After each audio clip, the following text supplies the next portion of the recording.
All right, everybody, we are back. I'm pretty sure you can hear me. It is 7:30. So I am now going to start off the second part of this evening by introducing Nick Smaligo to you. So I'm not really sure where the first time I met Nick was, but it was definitely during one of his presentations for information on the police budget. It was very interesting to me and opened my eyes to a lot of things.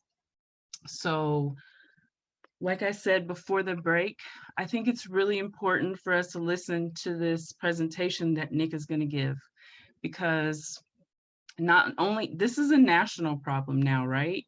The year 2020, we saw all these things come to light that I already knew.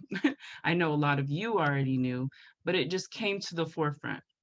And I think George Floyd jumped that off a whole bunch. So we're seeing a lot of different cities talking about the police budgets and actually making things happen. There's so many different places that are making good change happen. So where you have social work programs where the police are no longer in the picture, where if there are mental health issues, we have social work programs coming into place. There's just so many things happening nationally. And I think as a group here, we need to realize that Carbondale, we can do these same things. And Nick has put in the work. He's did the research that's going to explain to everybody and show you how this can happen in our area also. I think it's very important that the first conversation that we had tonight, this is going to show us how we can get Irma Hayes funded again. This research will show you that, and it'll also kind of tell you the steps of what happened when the police basically defunded the Irma Hayes Center. Nick is a 2021 candidate for Carbondale City Council. So I'm going to go ahead and turn it over to Nick. Wow. Thank you, Chastity. And I just want to say I've been trying to organize and stuff in this town for like a decade. And tonight, just so far, is a deeply, deeply significant evening.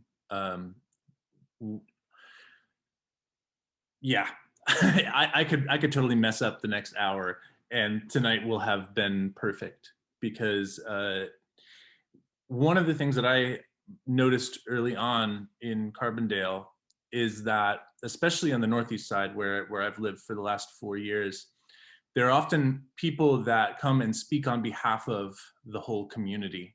And they say the community wants this or the community wants that. And in particular, the loudest voices tend to speak to say that the community wants more police or more surveillance cameras and things like that. And what tonight shows, and what my conversations with my neighbors have always shown, is that the community is not of one mind on these things, that there's actually a difference among the Carbondale community, among the community of the Northeast side. And when somebody says the community wants this, then they have a tendency to erase everybody else and silence everybody else and to say, well, those people don't count.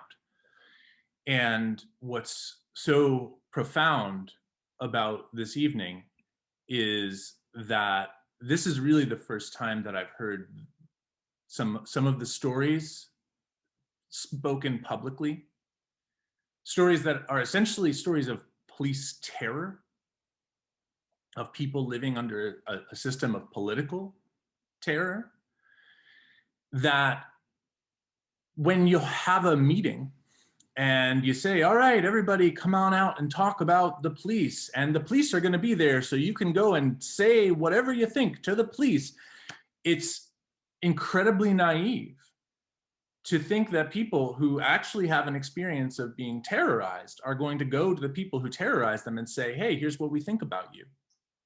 That's not how honest discussion, that's not creating the conditions for an honest discussion. And so tonight felt for me like the first time on record, the honest truth came out, and that truth was not just about the individual day-to-day experience of being stopped and harassed and told, as a young person that your life is going to amount to nothing, but also the experience of loved ones that are actually suffering through the reality of mass incarceration. And I want to just note Kim Henry's opening, which just blew any kind of superficiality out of the water, because she opened her heart to us and talked about the insanity of the extent of the sentences, and also of the insanity of the bureaucracy of it, to make an appeal and then sit and wait in a cage for 20 years for a response. All of this is just to say thank you so much for letting the truth emerge. And as was noted, the situation here, this tiny little struggle about a room in a community center, actually resonates with these deep, certainly national problems and even global problems of policing. And so this is an example of an increased and over-reliance on policing as a response to problems that the police can actually not solve. Problems that are economic, problems that are social, that are spiritual, problems that are deeply rooted in our society, and which the urge to use police to try to solve them, which is also the urge to use violence to try to solve them, is just to continue to make those problems worse. Right? To introduce police into the problems of social fragmentation and the decomposition of social fabrics is just to continue the process of destruction of that social fabric. So tonight, and thank you all for sticking this out, and I just want to let you all know this is being recorded, and if anybody leaves, I'm not going to take it personally, because I'm going to talk for probably about an hour before we have a chance to have a back and forth. But I have a lot that I want to share with you. And what I'm going to argue is that it is both necessary and urgent for us, that is people that live in Carbondale, to not only not allow a substation to open in the Irma Hayes Community Center, but to drastically reduce the city of Carbondale's current investment in policing. And I'm going to spell out 3 basic reasons why we need to do this as soon as possible. And those reasons are, first, we have way too many police for a town of our size. Second, we are spending money on police that could be better spent on other programs and services in the community that would make us safer. And just so you know, that's all that has ever been meant by the concept of defund the police, right? Defund the police is not the same thing as abolish the police. And hopefully there'll be spaces where we can talk about what abolishing the police is, but that's not what I'm talking about here. I am talking about what's called defunding the police. And what that means is the second argument I'm going to make, that the money we're spending on police could be better spent on other things that would actually make us safer than the police are making us today. And then finally, the third argument that I'm going to make is that the cost of policing in Carbondale is actually out of control, and that if we don't do something immediately, like this year's budget, then we are very soon going to have to cut more and more city services in order to pay for police, and in particular, the police retirement costs. And as I'll explain, the city of Carbondale is very likely to run off a financial cliff in the coming years, wherein if we do not drastically reduce the police size and budget, then we will have to cut many other things in order to maintain them. So I'm speaking as an organizer with the Carbondale Spring, who has been working on these problems for 2 years, and has also been involved in the multifaceted project of trying to build out and envision alternatives to the situation that we have. But I'm not going to talk so much about those things tonight, although I hope you'll all look into those on your own time. But I also talk as a candidate for city council. The election is in April.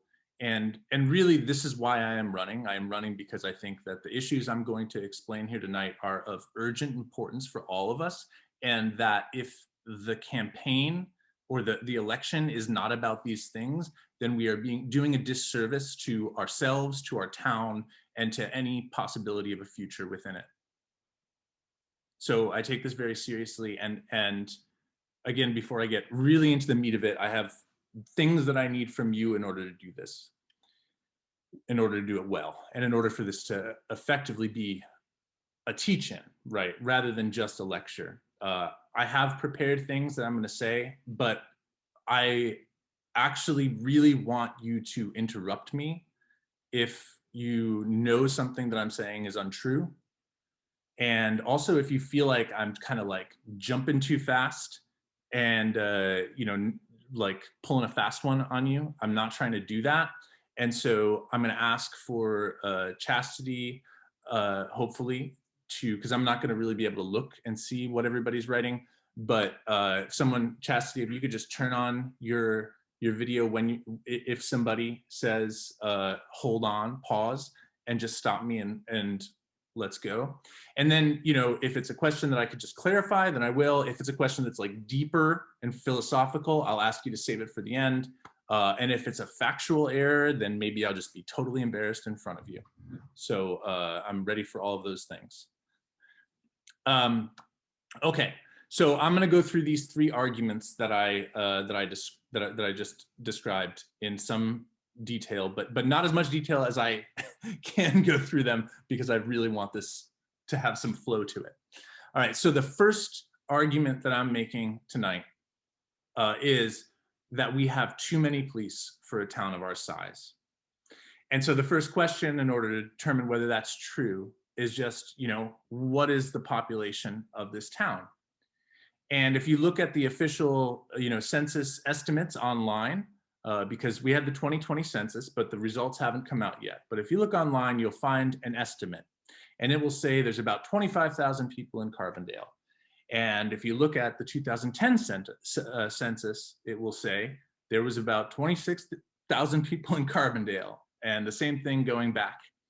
And anybody that actually lives in Carbondale knows that that's just not the case, that we've actually had a significant population drop in the last 10 years. And that's largely the student population drop. As people know, we've lost about 9,000 students since 2010. And it's just worth noting, and I didn't know this when I first came here, but students are generally counted on the census. So the assumption that I've made and that we've adopted for our analysis within the Carbondale Spring is that Carbondale is actually a town of a population of around 20,000 people. And that, I think, is actually a generous estimate. And so before I go on, I kind of just want to, I see that there's people, there's people involved in the city that are on this call. And I just want, no one's speaking officially here, but I want to make sure that what I'm saying is a reasonable estimate, that nobody has any strong objections to that. Because if I'm wrong about that, then a lot of the things I have to say aren't true.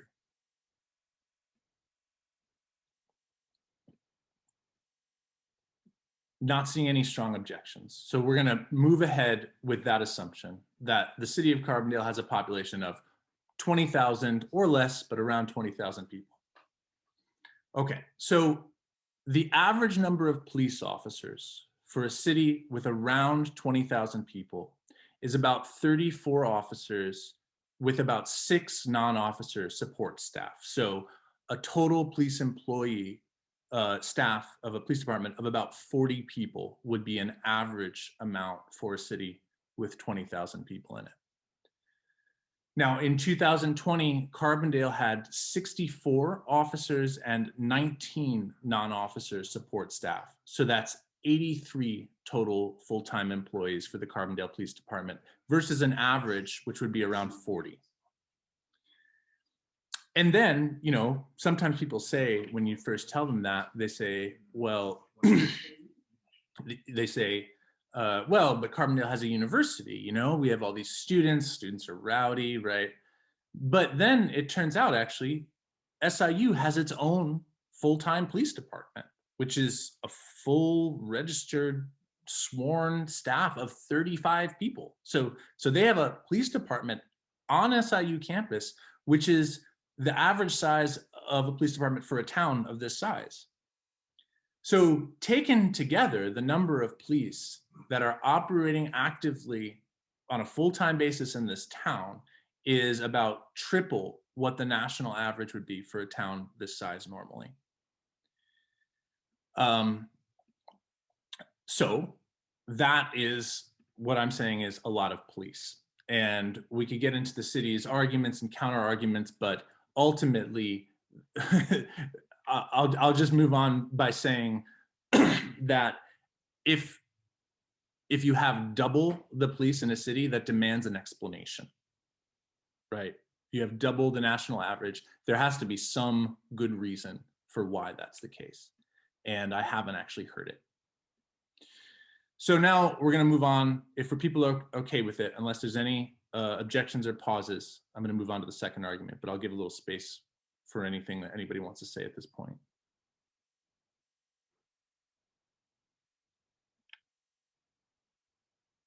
Okay, and there'll be plenty of time at the end too.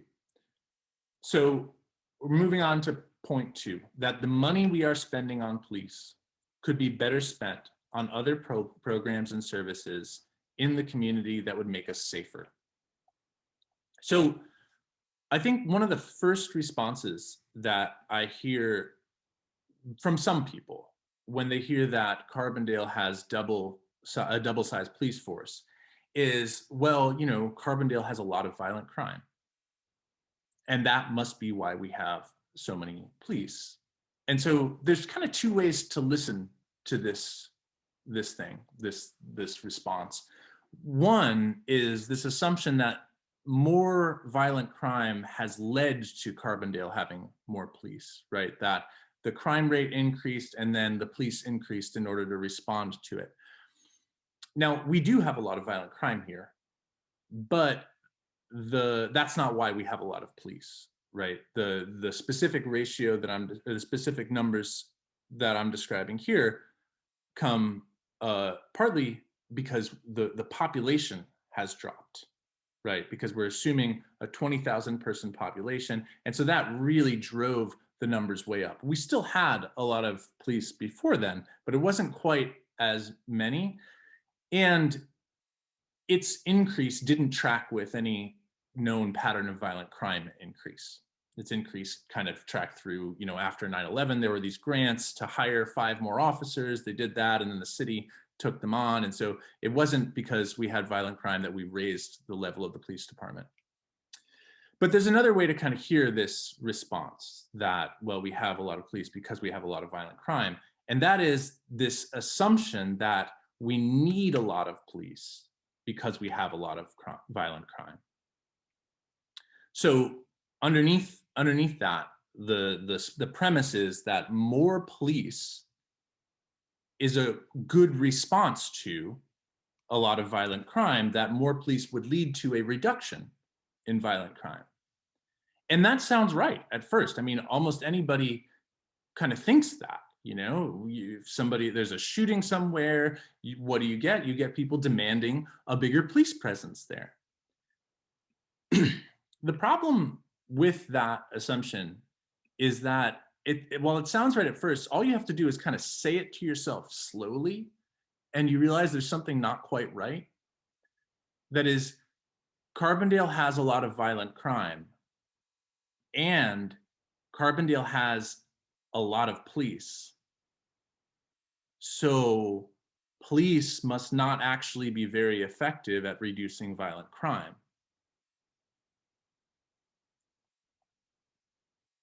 Everybody with me here? And actually, if this is a question that you can kind of type into Google, and you can find a whole range of different responses to it, because it's an open question in criminology whether or not there is any relationship at all between the number of police in a police department and the rates of violent crime. You can find some studies that say, yeah, well, we think there's a reduction in this neighborhood under these conditions if you do this with your police. But at a citywide level, nah, you know. And it's also not clear if, you know, just actually having anybody at all present in those neighborhoods that aren't police would also have a similar reduction in violent crime. So for example, there's the quite famous group called MASK, Mothers Against Senseless Killing in Chicago, which sets up and distributes hot dogs and pizza at neighborhood or on intersections where there's been lots of shooting, and that also reduces the shooting. So it's not clear that that and you know that more police equals less violent crime. But in a way, you know, and of course there's all of these other factors and conditions involved in that, but in a way Carbondale is actually a really unique case study in this question. And especially if there's any like criminology students, like I'll bet you could write a cool master's thesis on this if you wanted to. Because Carbondale has kind of conducted this strange little experiment over the last decade. So currently, Carbondale has 83 police employees for a population of about 20,000. Now, 10 years ago, Carbondale had about 82 police employees for a population of about 26,000. So over these last 10 years, the ratio of police to the population has gone up, right? So the police have remained about the same and the population has gone down. So the amount of police per resident has gone up. We've gone actually from about 31.5 police employees for every 10,000 people to 41.5 police employees for every 10,000 people. So in other words, over the last decade, it's as if we've hired 20 more police, 14 more officers, 6 more support staff. And that's a relative increase of 30%. Because the population shrank significantly while the police stayed the same. Now, if more police led to a reduction in violent crime, then you would expect that we would see some substantial reduction with this relative increase of 30%. And in fact, however, we've seen the exact opposite. In fact, we've seen a 104% increase in violent crime over the last 5 years. So we have an enormous police force that is not actually keeping us safe. And we have concrete evidence that an increase in police relative to the population has been correlated with an increase in violent crime rather than a reduction. And I want to be very, very clear. This is not because Carbondale police officers are bad at their job. It's also not because they do not have enough resources. It is because the problems that people are facing, which lead to violent crime, are not actually police problems. The police don't have the tools, the skill, or the mission to address the problems that would reduce violent crime in our communities. And it's not simply a matter of giving them more tools or skills or another mission. They are simply the wrong people for the job. They're there to enforce laws, and people can't eat laws, and laws don't pay rent, and laws don't give people hope or meaning, and laws don't heal people's relationships with history or their family or the earth. It is simply, they're simply the wrong people to be doing these tasks or to be building community. So the police recognize this, and city leaders recognize this. Around 2016, there was this huge increase in the number of shootings, and there was all of these interviews with the mayor, with Chief Grubbs, with Gary Williams, and over the years, every time there's a kind of spree of shootings, the same thing happens where these guys get interviewed. And what it all comes down to, the nicest version of what it comes down to, if it's not just, you know, just awful stuff. The nicest version of what it comes down to can be quoted by Gary Williams, who on WSIU a few years back, he said, look, I don't know what we can do from a law enforcement perspective. The bigger problem is that when a certain group of people are upset, they default to using a gun. No accountability, no regard for consequences. This is a way bigger problem that starts at home, community groups, churches. I don't know what law enforcement can do. That's a quote from Gary Williams. And you know what? Gary Williams is right. These are problems that the police cannot solve. And it's on the rest of us. It's on the people that are on this call. It's on the people that are listening. It's on us. It's on community groups. But they are not pouring millions of dollars into community groups, right? They are pouring millions and millions of dollars into police who they know cannot actually stop the problems we are concerned with, and then shifting the blame onto community groups who are spending weeks writing grants for a few $1,000s at a time.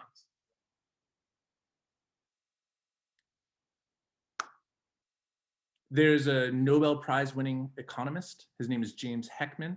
And he calculated that for every dollar invested in high quality home visitation, in daycare, in preschool programs, results in $7 in savings on welfare payments, healthcare costs, substance abuse treatments, and incarceration, plus higher tax revenues due to better paying jobs. Guy won a Nobel Prize. And that's just a sliver of the research that exists on these matters, which is consistently ignored by the people that actually make decisions over our lives. They just ignore it over and over again. And the Irma Hayes Center is the best example of this locally, right? And everybody I think on this call knows this, but I'll just say it, you know, in 2010, the city cut the funding. Actually, sorry, it was 2009. The city cut the funding. It was the last bit of funding that was going to support the daycare. And the city manager at the time, Alan Mills, said, look, we cannot afford to run a daycare at a loss. As if the only possible motivation for caring for the children in your town is to make a profit off of them. And so they cut $100,000 that was going to the Irma Hayes Center. And then that same year, they raised the personnel costs of the police department by $237,000. Right, that money. I think they actually hired 4 more officers that year. And then the year after that, they built this massive, ugly, awful building that they call a public safety center.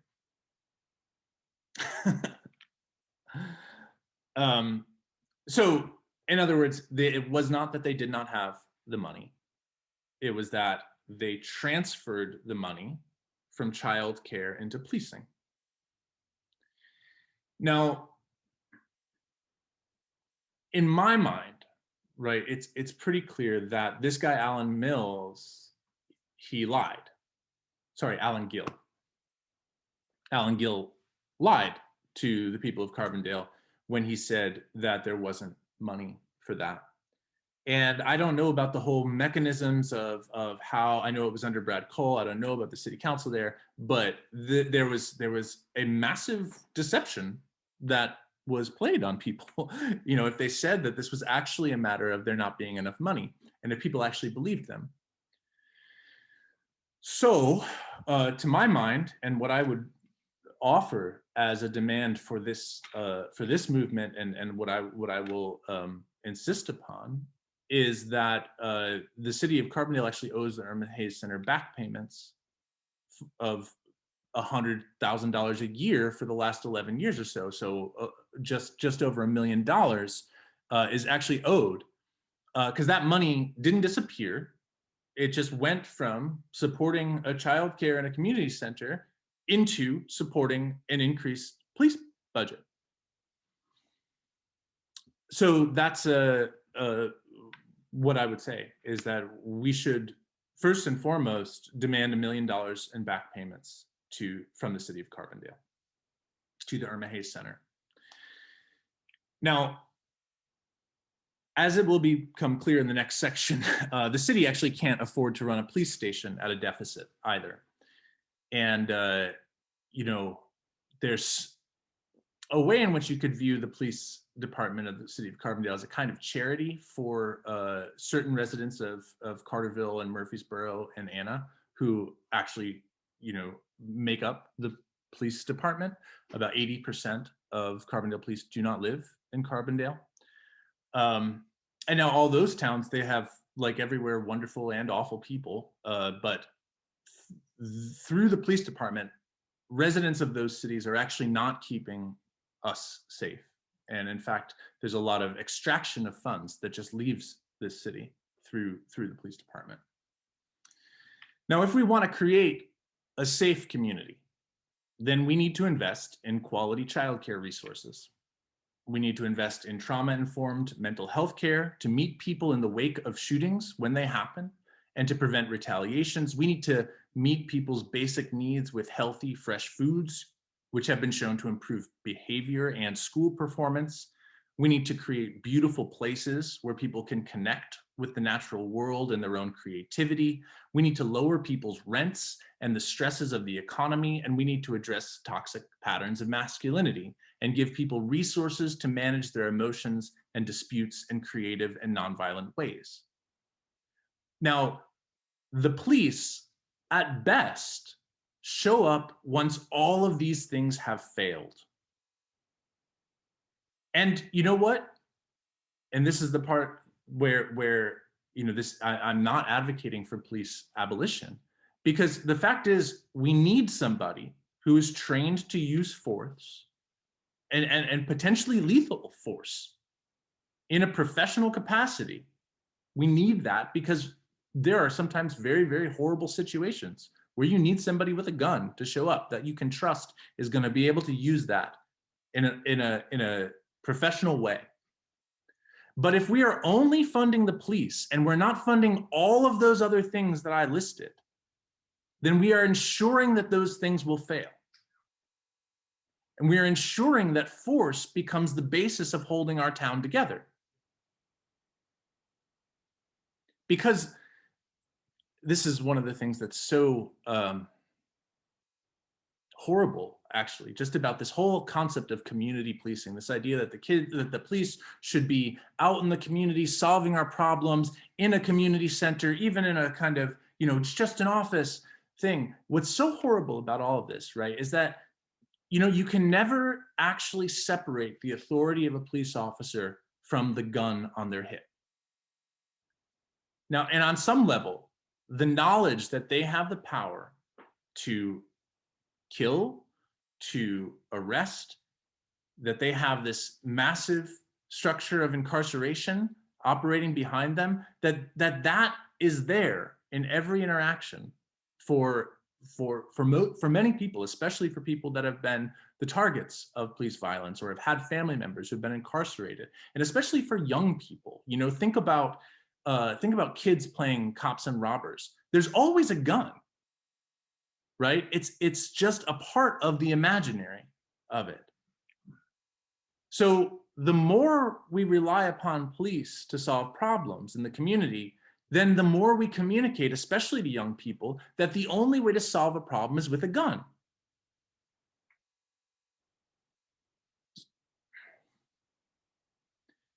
To close this section off, I want to quote two inspiring prison abolitionist scholars. First, the great Angela Y. Davis, who says, who has written that prisons don't disappear problems, they disappear people. By which she means that the social problems that create the harmful behavior that we see, they remain and are even sometimes compounded when you snatch those people out of the community. You don't actually solve the problem, you just take the symptom away. And then I also want to share just a little aphorism also from another great prison abolitionist scholar, Ruth Wilson Gilmore, who says this beautiful line, where life is precious, life is precious. So where we treat people with the dignity and respect and adoration that they deserve, then we see the preciousness of life respected. But where people are treated as expendable or as a problem that needs to be pushed into line, then that's how they're going to treat others. So that's the end of my second section, that the police in Carbondale are not actually keeping us safe, and that there's other places we could spend that money that would keep us safer. And again, I'm happy to pause. I haven't seen any interruptions yet. And so if I can just go on to the next section, then we can have plenty of time to talk about it. Okay, so I'm going to move on to the third point, and this one's kind of a doozy. And that is that the cost of police in Carbondale is out of control. And if we don't do something soon, then we're going to have to cut more and more city services in order to pay for police, and in particular, their retirement. I have a chart. I'm happy to say I have a chart, and I'm just going to show it very quickly here. Let's see. Share screen really quick. Okay, is it sharing? No. Hold shift. Share. Okay. So this is a chart that shows the change in cost of the Carbondale Police Department over the last 20 years. So we've got back in 2002, when the total costs of the police department was around $5 million, and we paid about $570,000 into police retirement. And now in 2021, the cost of the police department is about, it's $10.5 million, and we pay $2.7 million into their retirement. I just want to show you that. That's what it is. And this is broken down. You notice this orange, this is the cost of like all the tools and all the things associated with policing. It's not their budget. It's just like all the costs of their equipment and everything else. That has remained actually completely steady, right? Their personnel costs is everything below that, the green, which has about doubled. And then this is their retirement, which has actually gone up by 5 times. Okay, I'm gonna stop sharing the screen there. And over that time, it's worth saying that the number of police we've had has stayed about the same. It's fluctuated a little bit, but it's been about the same. So the cost of the same number of police has doubled, and the amount we're paying for their retirement has grown by 2.5 times. I think I said 5 times, 2.5 times. And this trend is going to increase with regard to the retirement, and here's why. So in 2011, the state of Illinois passed a law that said that all municipal public safety pension funds, and God help you if you get into all of this research, but you'll find it's a very tangled mess. But all of those public safety pension funds, which include both fire and police, but the police are the bulk of it, they have to be funded by 90% in 2040. So that's 20 years out. So we need to have a pool of about $50 million for police retirement by 2040. Right now, we're funded about 55%, around 30 million. Can we make that deadline? I've been told the answer is, yeah, we could do it, maybe, if things go great financially. But the fact is, things are not going great financially, and there isn't much reason to believe that they will all of a sudden start going great financially. COVID, of course, has been a big hit to the city's revenue, which the budget makers have decided to patch up using money from property taxes that would have gone to police pensions. And then that move that they made resulted in Standard & Poor's, which is a credit rating agency, downgrading Carbondale's financial ratings by 4 points, which is going to have kind of rippling effects throughout the city's ability to raise capital. But it's worth just noting this thing about the public safety pensions. As I said, almost all of the property taxes, actually all of the property taxes that the city of Carbondale levies go straight into the public safety pensions. But that's not the only place. So that's like $1 million. And then it comes from other places too. So the home rule, wait, sorry. So the food and beverage tax, half of that goes to public safety pensions, portion of the motor fuel tax. And there's all of these kind of little places that feed into this growing obligation to meet police retirement. But, and you know, if you look into the city budget, which I highly recommend people learn how to read, it's really interesting. They make a little note where they're talking about property taxes, and they say, well, we expect that these public safety pensions are going to increase at a rate of 7% every year until 2040. But we can only raise property taxes about 5% every year. And so we don't really know what's going to happen there. We're going to try to keep up with it. But actually, there's this really curious thing that kind of comes back to the whole question about the population. And that is the only reason that the city can even raise its property taxes by 5%, and the only reason that it can levy a food and beverage tax and a motor fuel tax and a bunch of other things is because Carbondale has the status as what's called a home rule city. And in the state of Illinois, what that means is if you have 25,000 or more people, then you can make taxes of your own apart from what the state says. So Carbondale actually relies really, really heavily on its home rule taxability. So this year's city budget, about $9 million comes from the home rule taxes. And as opposed to from property taxes or other places. And so $9 million, the total general fund is $24 million. So it's like almost 40% coming straight from home rule. Now, if you recall, the very first point I made was that the city of Carbondale's population is probably about 20,000 now, which means that when the census numbers come out at the end of this year, next year, we are going to lose home rule status.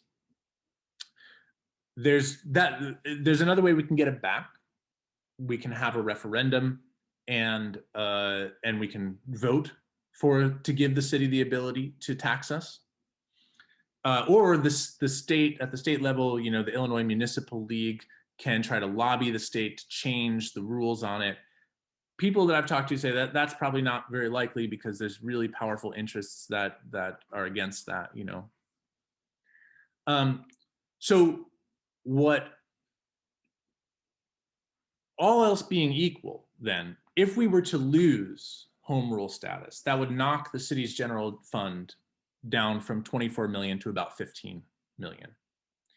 But the police in their current form take up $10.5 million. So currently about 44% of the general fund, that would become more like 75% of the general fund.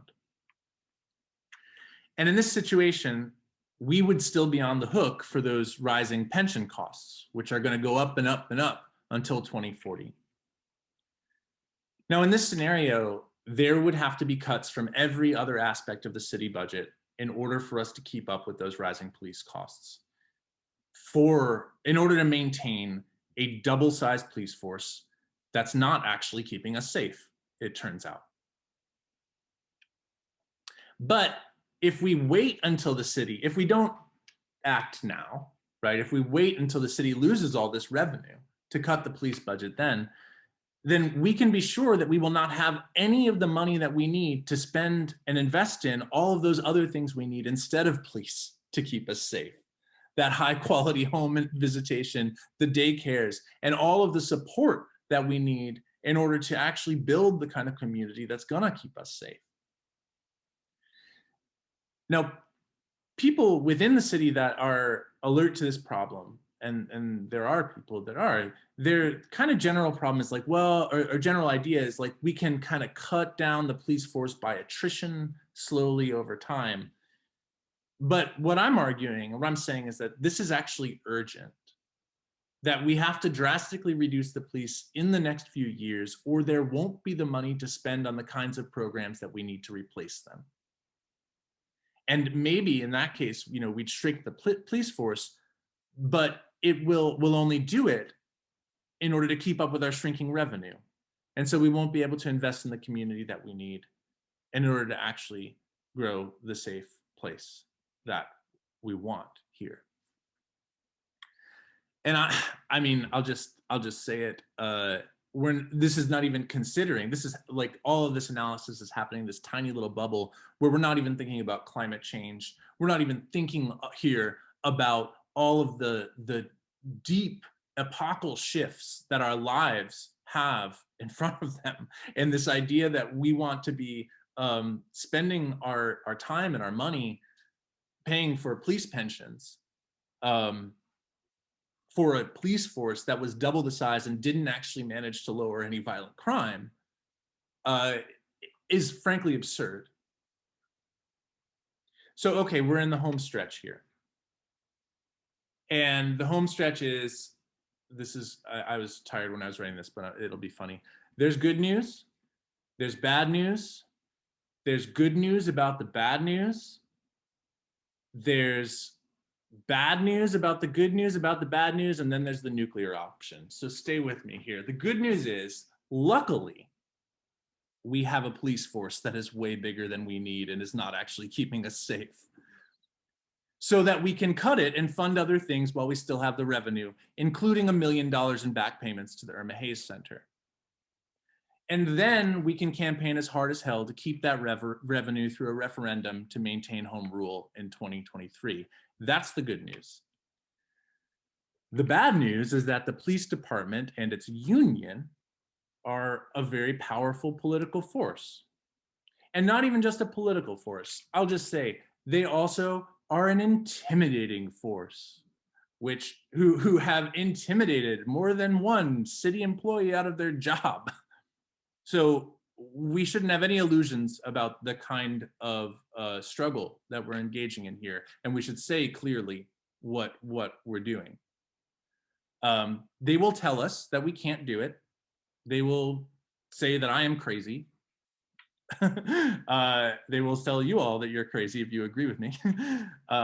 They will fight back in all sorts of ways that are unbecoming for professionals. No one doubts that, okay?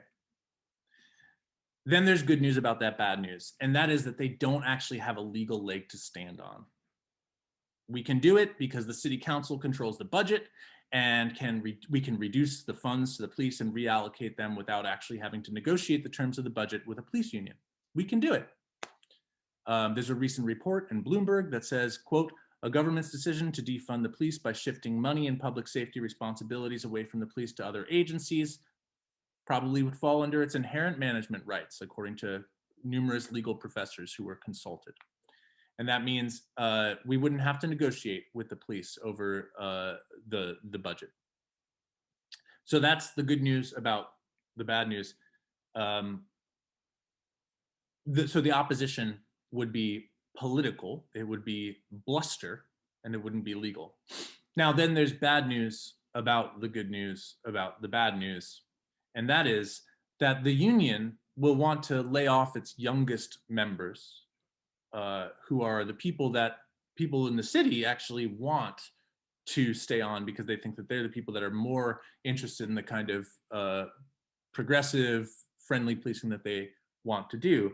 And so to say it more clearly, the bad news there is that if you were to drastically reduce the police force, we'd end up with just the older cops that are closer to retirement, who are we still have to be paying large amounts of money into their pensions too. So finally we get to then the nuclear option, which is the most straightforward way to reduce the police size and budget and use that money to reinvest into the kind of community that we actually need, and to rethink what it means to build public safety from the principles of community up. And that is that we disband the Carbondale Police Department. And we do that immediately. as urgently as possible while we have the money to actually build the city that we need. That's my talk. Thank you.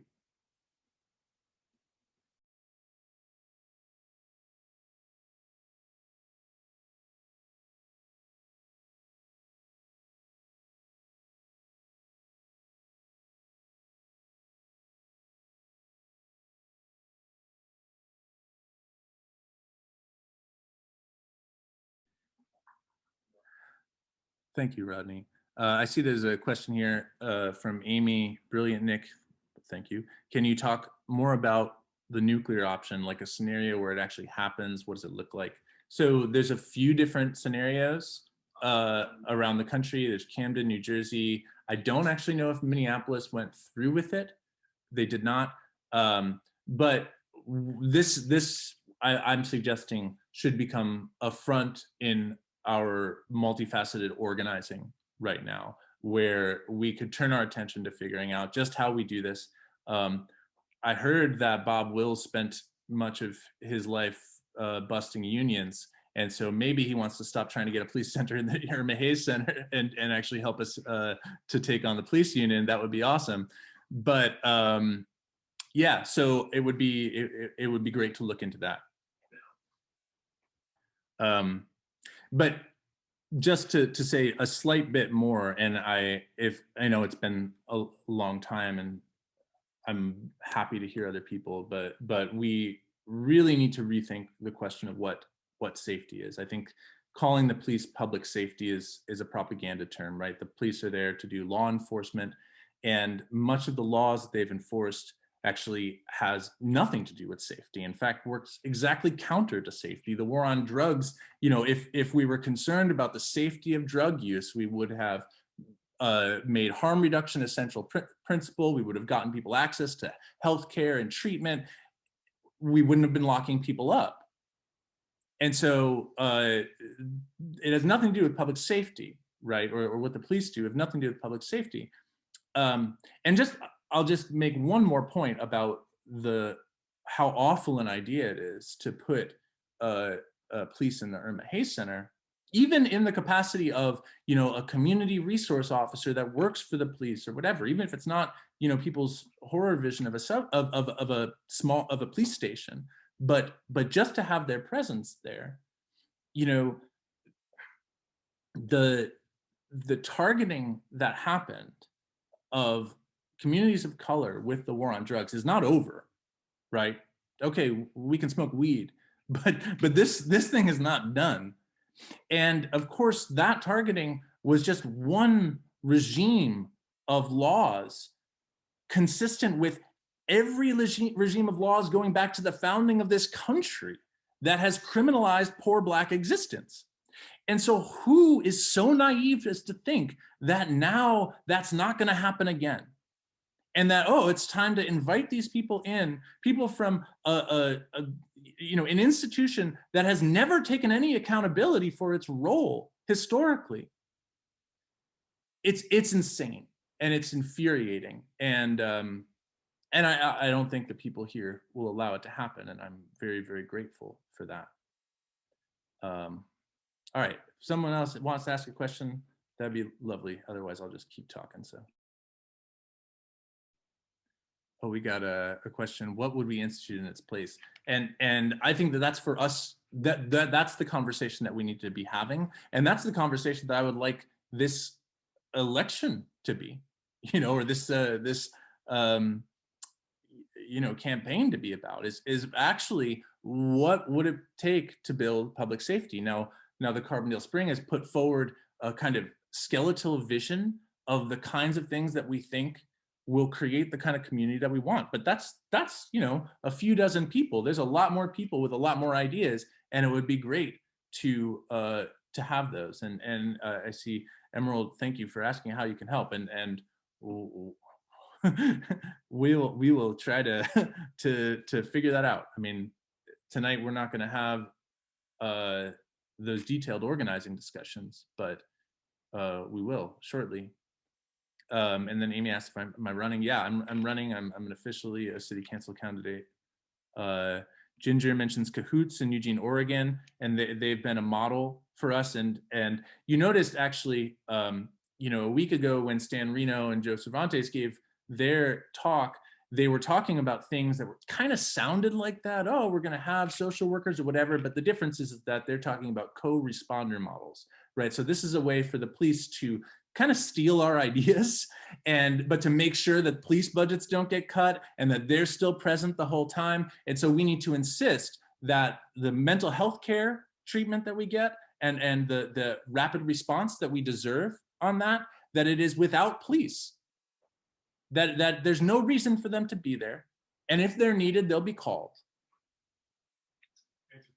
So I see, yes, Michelle, you're welcome to speak. Feel free to. Okay, I'm gonna try to keep it short and not ramble, but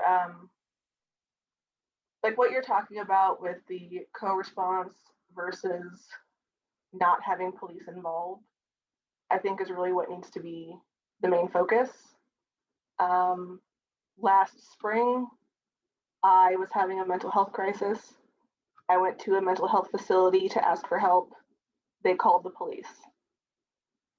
So you have somebody who's in a vulnerable position, who has had trauma, who, has been a victim of assault before, and you bring in two grown men with guns while they're asking for psychological help.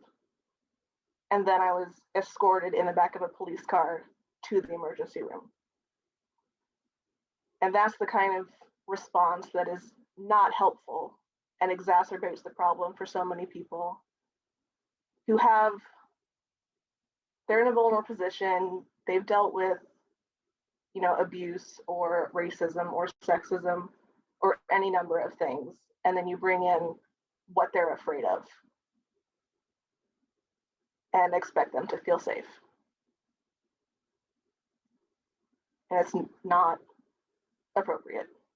So we need to divert, essentially using the police as a taxi service for a mental crisis, divert that money into more social services and things. That I was flat out told that I was driven by the police because there weren't enough social workers to deal with me on that day. Yeah. That's all I have to say. Thank you, Michelle. Thanks for sharing that. And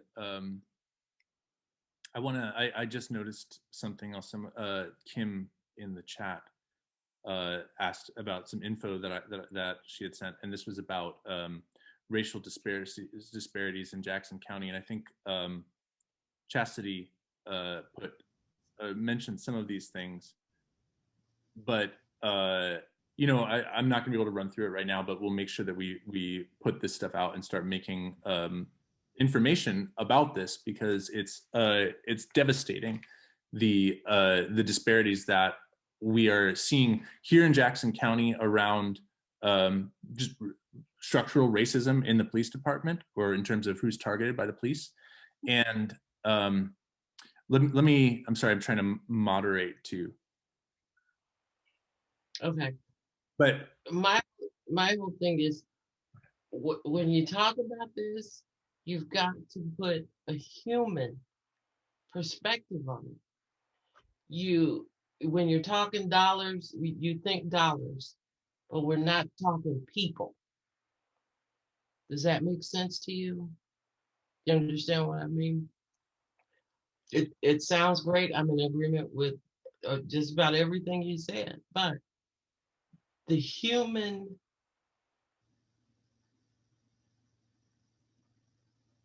pain that being over policed is causing in people's lives. We've got to deal with that. We've got to bring that to attention. I don't know how we do it, but we got to do it.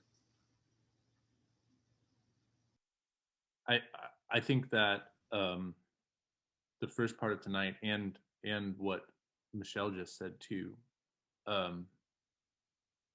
bring that out, and just to to let you know, Kim, where I'm coming from and what I'm trying to do with the kind of argument that I'm making, right, is I'm trying to figure out how to speak the language that the people who, for some reason, can't be present for the truth of people's pain to emerge. I'm trying to speak the language that they can hear, those people who only think in terms of numbers. Right. I want to do that in order to, sorry, what's that? You're right. You're right. Keep going. Well, I want to do that in order to create the space for what you've done and what Michelle has done and what everybody in the entire first hour and a half of this has done, right? So not to say, okay, we're going to play their game, right? I'm not saying, well, because they think that way, therefore that this is the only thing that matters. No, right? The financial argumentation or whatever, right? That's how we're controlled. And so we have to figure out how that thing works in order to push against it, in order to create the space for an actual life of a community to emerge. And that emerges through pain, actually. It's the pain that brings us together and that shows us, okay, we actually all have a stake in this. We're actually all vulnerable to each other. And if there's any way forward, it's going to go forward because we've honestly acknowledged the pain that has happened. And to speak about Carbondale, that means to bring up the history too, right? Your life history and the experience you've had, but also the history of coppers, which Marilyn and so many other people have been working on digging up and making sure that this pain doesn't get buried. And also, even beneath that, right, we got to also talk about the history of colonization. We've got to talk about whose land this was before us. We've got to bring all of these past traumas up, but we have to fight for the space in order to do that, and that's what I'm trying to do.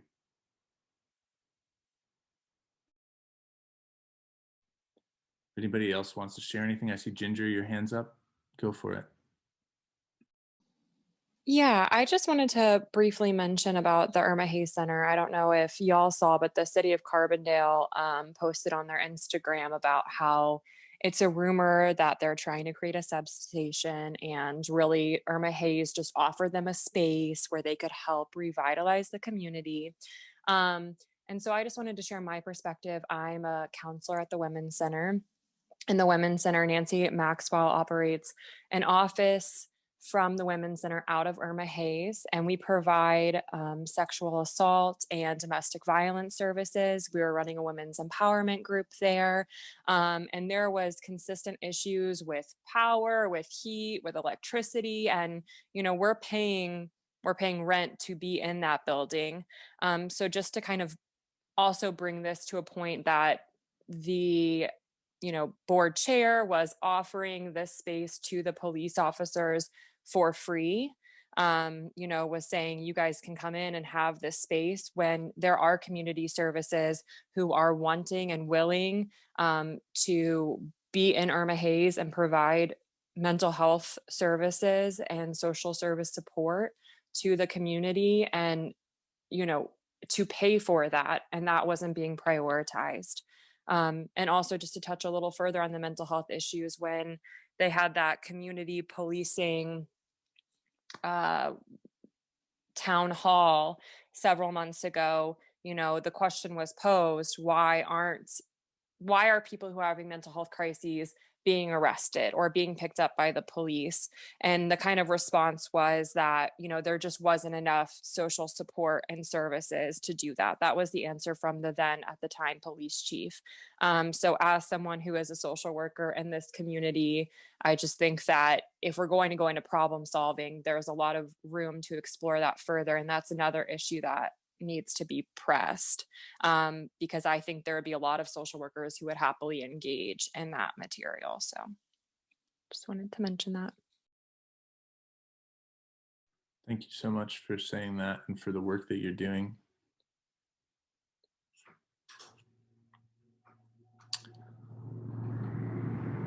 Is there anybody else that wants to share anything? I mean, I'd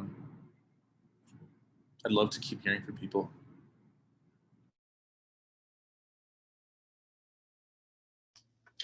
I also think, you know, we've got a lot of underserved populations. The elderly could benefit from that building. Disabled could benefit from that building. Always mental health, always. We need a multitude of disciplines to come in here and just make it work. You know, we need someone that understands the law, that can explain the law to the community. That's not a police officer, you know.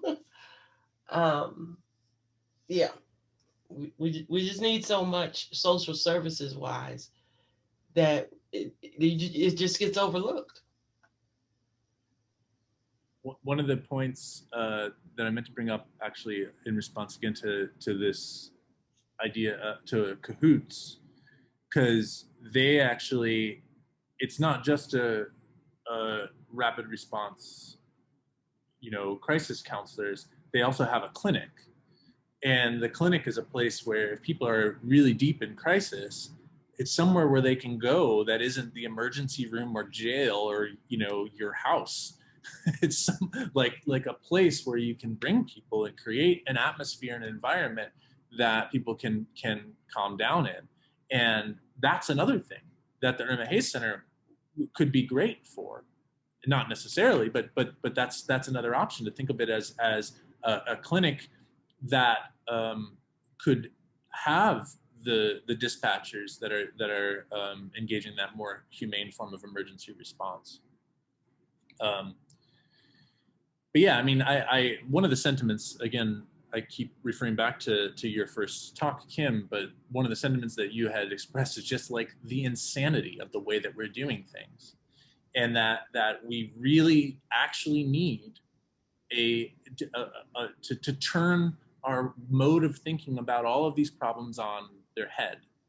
And in my experience, the only way that happens is in groups like this. I mean, I've never actually been a part of a group like this on the internet, but I think we're just doing what we can. But groups like where we create the conditions for truth to emerge.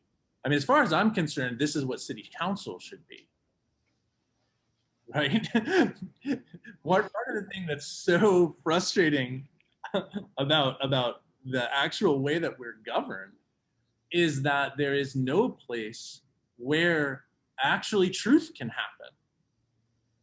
You go to the city council and you have something to say and they just kind of stare at you. Okay, you know, maybe if you're lucky, you know, one person kind of says, this is what I think.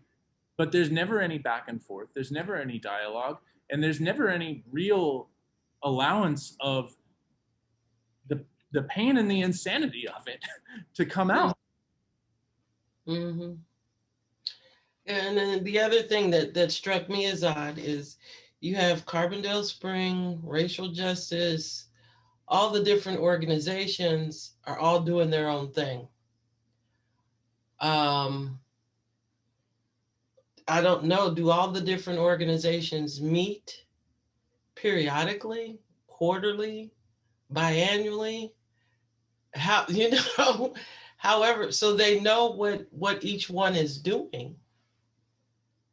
I think that a lot of these, there's a lot of overlap and a lot of deep relationships across a lot of these groups. You know, I mean, I frequently attend Racial Justice Coalition meetings. Chastity is frequently involved in those, and Carbondale United or Seville United meetings, and Concerned Citizens. You know, Marilyn from Concerned Citizens and Rodney are frequently involved in Carbondale Spring things. And so there's actually a whole ecosystem of relationships that with different people kind of leaning and on different things. And so especially in moments like this, I find like there's a lot of productive interrelationship across those groups.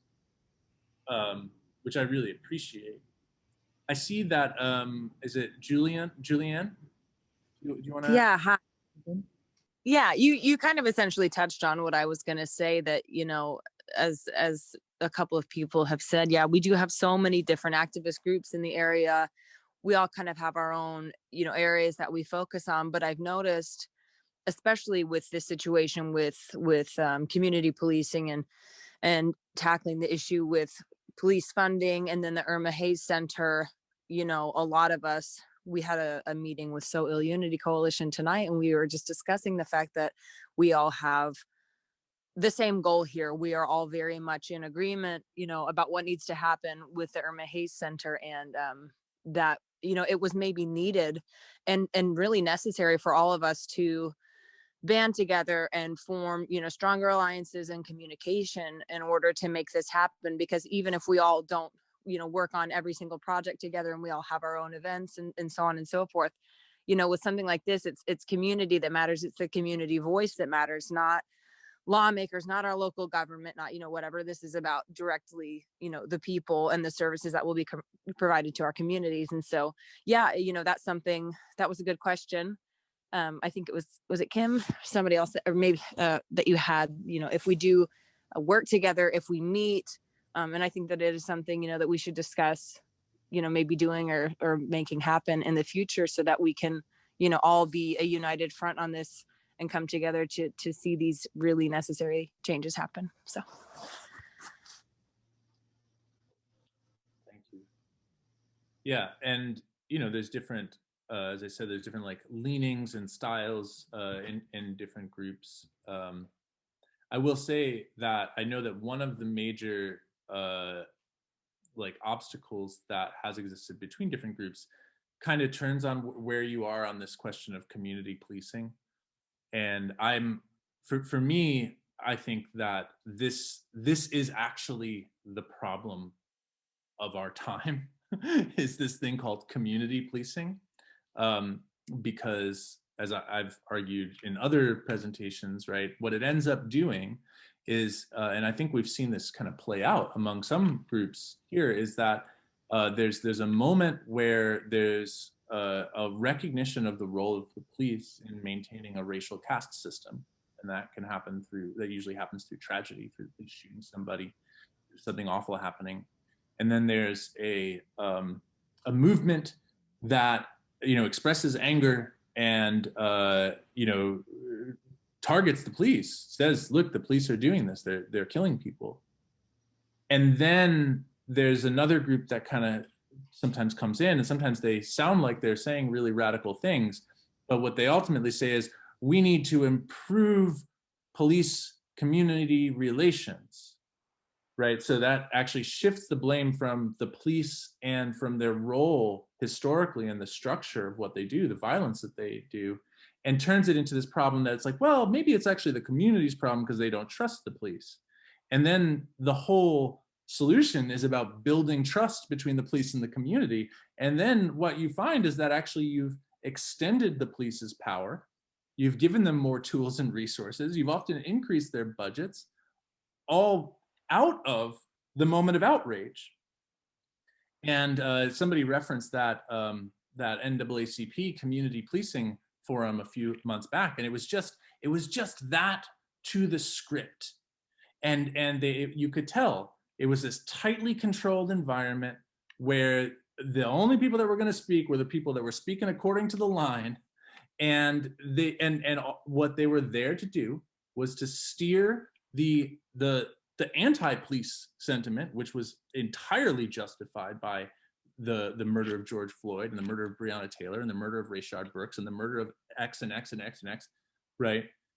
But to steer it into actually something that the police were quite comfortable with, which is community policing, without recognizing that actually community policing is the paradigm of the last 40 years. That's the policing that is killing people. It's community policing. And so that's why it is so important to say we're defunding the police. And that is why it is so dangerous to say we are defunding the police. And that is why both Republicans and Democrats united and said, defunding the police, that's crazy, no way, no, don't do it, right? because it's actually the thing that's needed. Okay. So okay. It couldn't be community policing. Well, I guess that's what they're calling it.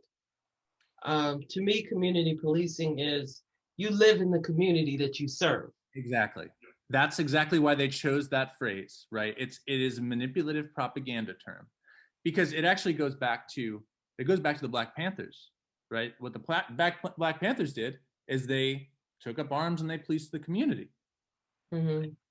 And a lot of people thought, oh, that's what community policing is. And then, of course, the police and the FBI went about systematically annihilating the Black Panthers. And then they took these words that could be used as good propaganda words that would evoke a certain idea, right? Evoke the idea that, oh, well, it's people living in the community doing it.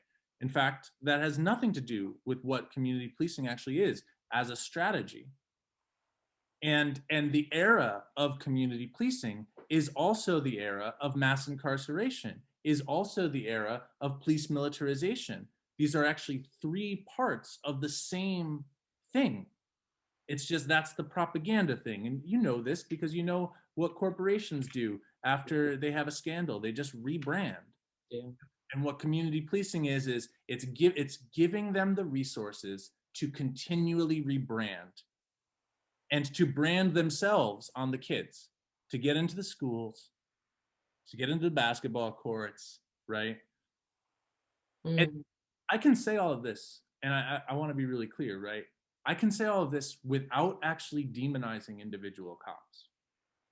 There's actually like many police officers are actually people that they have a sense of honor and they have a sense of duty and they actually want to do good by their community. I believe that is true. There's also awful, racist, horrible police officers who are sadistic. Fine. But I do actually believe that those are bad apples.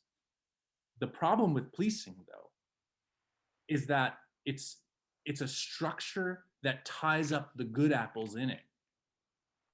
And so this is where we get into, I mean, deeper philosophical questions about how evil works. You know, the really dangerous evil is not the evil of an individual person with bad intentions, right? It's the evil of, you know, some legislators far away who make a set of laws that consistently have disproportionately racist outcomes that then armies of people who are on the streets in every city of America are just doing their job to enforce, even though they're not racist in their heads. Mm-hmm. Right? But they're making racism happen. Even if they would never think of themselves that way. And so this is the problem that we have. It's actually, when I say a spiritual problem, right? It's like a deep structural problem that we need to figure out how to start unworking and undoing. And that's what the idea of defunding the police is about. And it's just saying, you know, okay, somebody needs to build community. That much is acknowledged in the idea of community policing. But who on earth convinced us that the same people that should be paid to build community are the same people who are paid to police it? Mm-hmm. I think what I see is a lack of ownership in the community, and that extends to teaching as well. Just about anything you do, you want to do a good job so that your neighbors do well. That's just something I don't see, especially in the school system. You know, it wasn't until my daughter had a teacher that was from here, you know, had taught for a while, that it sparked for her. And she says, okay, I can be smart. I can succeed. I can do these things. But when you live in Carterville, Marion, or whatever, why do you care what happens in the Carbondale community? And I think it shows in the outcomes that the school district has. I saw saw another person raise their hand. Was it Cristados?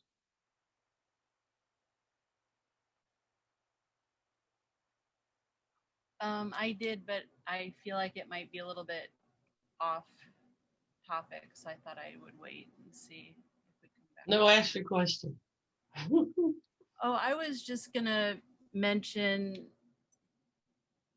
another thing about kind of being over policed is when police are talked to about how they do their jobs and what they're able to do. You always hear them say that they can't do all of the things that they're expected to do. They don't have full training for that. There's no way they could do all of the different social services and all of the different community things and all of the different crime stopping things. And even with our huge police force, you know, my mom was taken hostage in an armed robbery. The police came, they let the robber out of the parking lot with her in the car. They had a high-speed chase through town. The car crashed on SIU campus. The driver and my mom both died. And a huge police force didn't help with that. They weren't able to stop that. They didn't have, I don't believe, the training to know how to deal with a situation like that, and having them expected to do all of these different things that all of these other organizations and individuals that we should be doing and helping create. You know, I don't think that helps with any of that. So I just thought I'd mention my little piece.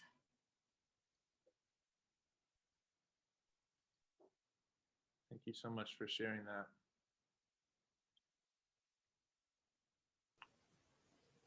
Nick, I'm saying, in order for this to work as far as I'm concerned, you got to get on the city council. We got to get you on the city council because any other, just like you said, you go before the city council, and what they do is they never debate anything. They all right, I'll get back with you, or yeah, well, we'll look into it, and that's it. You know, you have to be on the inside in order to at least get it out there. You know, when Bo, I don't know if Bo is still on on that board he was on, but he would at least speak up.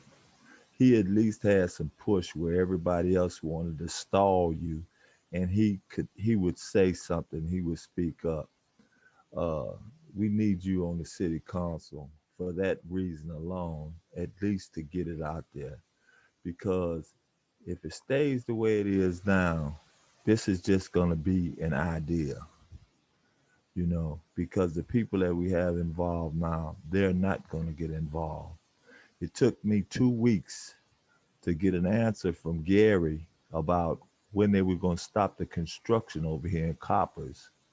And I finally got a memo from him the other day.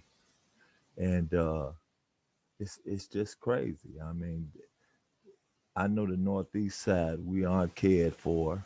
And for them to, the way I get it, they didn't even ask to put the substation in Irma Hayes. It was brought to their attention. But we need something in there other than a police station. We got a big police station. And I went by there the other day, and it looks like they're gonna solarize it. Look like they're putting solar panels and stuff around the joint. I don't know. Is that what that is for? Oh yeah.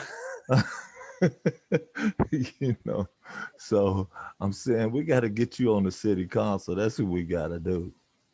You know, and for this to come out, because they're gonna keep stalling us. They're gonna give us a blanket.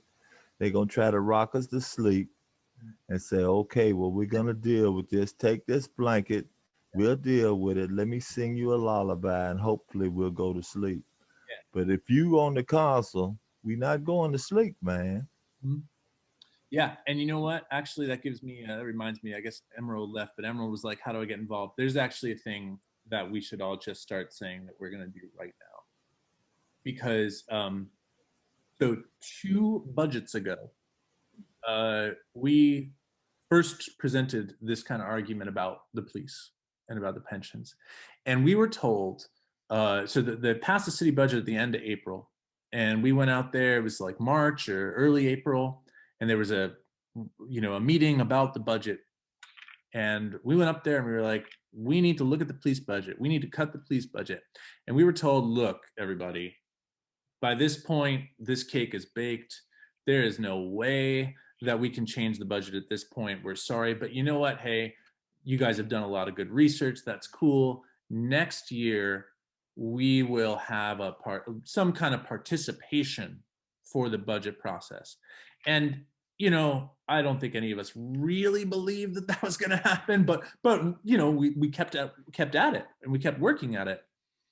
Come next year, they have one meeting devoted to the budget, at which we just basically talk to what feels like a bunch of stone walls about these issues, because, as you mentioned, right, they don't respond on these things. They just, okay, you've been heard, goodbye, right?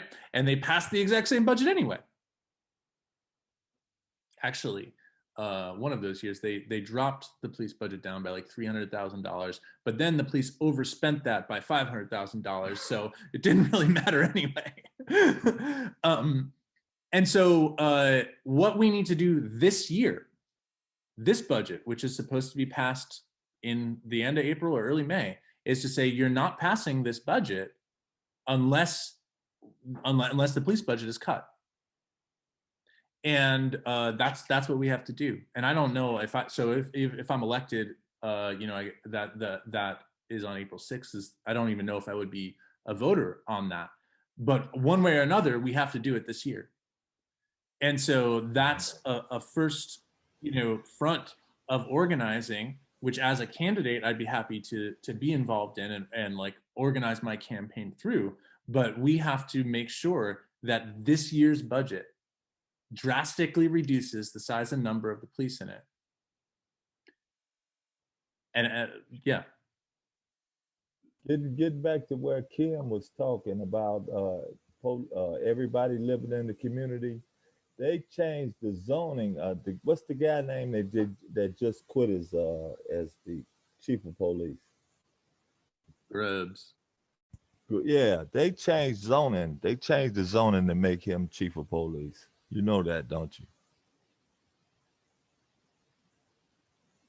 No, I didn't know that. Yeah, Grubbs lived across the street from where Carbondale would have been, from where he would have been eligible to be a police, and they changed the zoning another street over for Grubbs. Yeah. So that's down in Macanda. He lives in Macanda. I was told that too. Yeah. So why do I care what happens to my community if I don't live in it? Well, it'll tell you real good. I mean, they could fake it real good. Jesus. I mean, they professionals.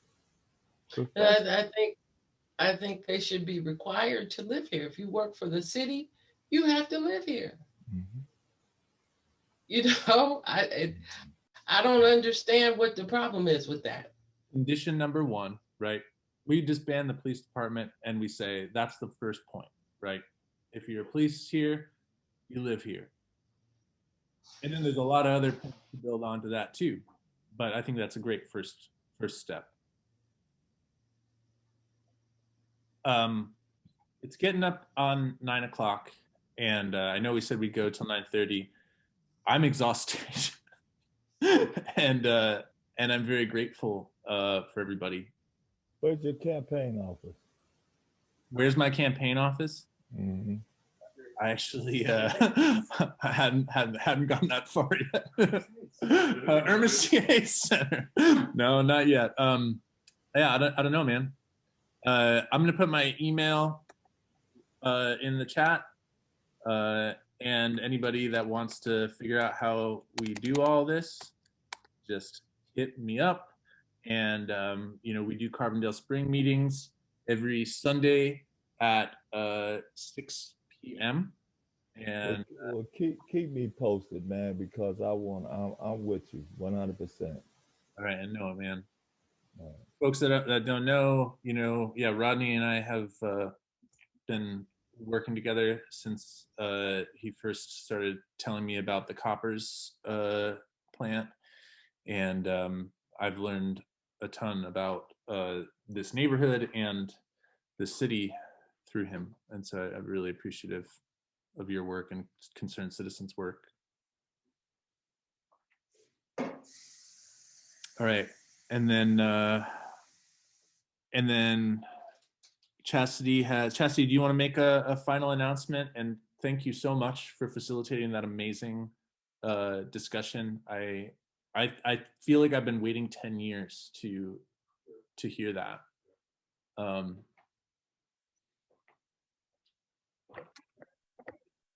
Oh, thank you. Thank you for involving me. I appreciate it. Yeah, like, thank you guys so much for coming out. I really appreciate it. I think we did something really important here tonight. I think bringing the community together is what is needed. Kim mentioned this earlier. We have all these little pockets of organizations that are working, but we are going to make much more of an impact if we start to work together. That's when we're going to start to make the big change. I myself know the research and work that Nick has put into this. Nick is not the only one doing this. Like I said before, this is like a national movement, you guys, and we can be part of the leaders of communities who begin to make the change. And I just don't hear anybody else talking about these things besides Nick. If you guys know somebody else who does, please let us know, because the research that he has put in and all the information that he has is what's needed to make change. And for me, I remember I was here when Irma Hayes was basically defunded, and then they took that money and sent it over to the police station. We as a community, definitely, you guys, we let it happen, right? But now we're here. So we need to now begin to try to move forward and have that voice on the city council who's going to say, hey, like, this budget is not right. What are we going to do about this? And let's put that funding back in our community. Like Kim said, where it is needed for the children. We're doing all of this for the next generation. We need it to happen yesterday. So let's just keep working together to make this happen.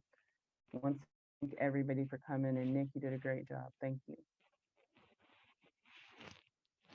Thank you so much. And we'll see you soon. We'll do more things like this, okay?